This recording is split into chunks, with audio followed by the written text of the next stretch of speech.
Auprès du Parisien, lundi 26 juin 2023, Martin Solveig est revenu en toute sincérité sur la fragilité du DJ Avicii, décédé le 20 avril 2018.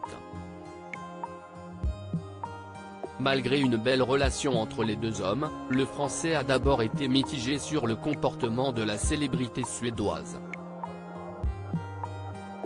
Avec David Guetta, Bob Sinclair, ou encore Joachim Garraud, Martin Solveig fait partie des pionniers qui ont réussi à populariser la musique électronique en France.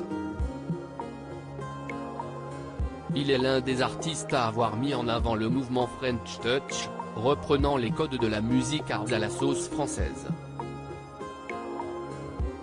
Après plus de 20 ans de carrière à son actif, le natif de Paris a tout récemment sorti un nouveau titre intitulé « Now or Never ». Un titre qui fait office de mise en bouche avant la sortie d'un très attendu nouvel album en octobre 2023, 12 ans après le dernier, Smash. Un nouveau défi pour l'artiste de 46 ans, qui s'était, ces dernières années, lancé dans un tout nouveau projet, une application de livres audio pour smartphone, Alma Studio, dédiée aux enfants entre 3 et 10 ans.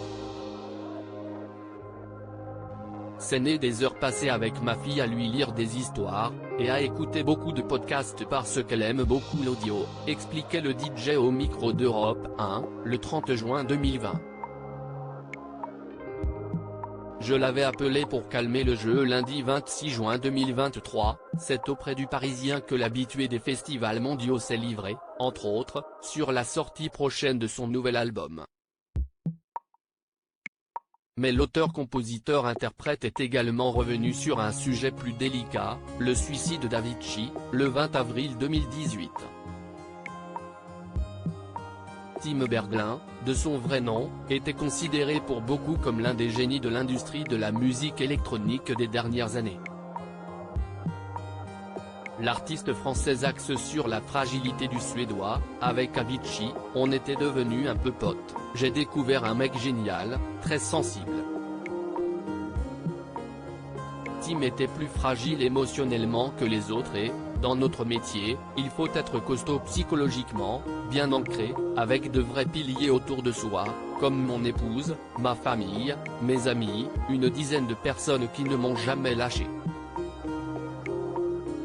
Pourtant, lors de leur première rencontre, le charme n'a semble-t-il pas opéré immédiatement entre les deux artistes.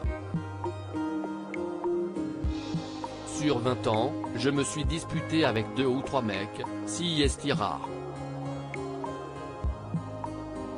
Mais lui était arrivé en roulant des mécaniques, avec une équipe agressive, explique-t-il, se rappelant d'embrouilles lors de certains festivals sur lesquels les deux hommes étaient programmés. Je l'avais appelé pour calmer le jeu, rajoute le compositeur d'All Stars. Plus le succès est fort et rapide, plus il est difficile à gérer. Moi, j'ai de la chance d'évoluer par palier, termine-t-il.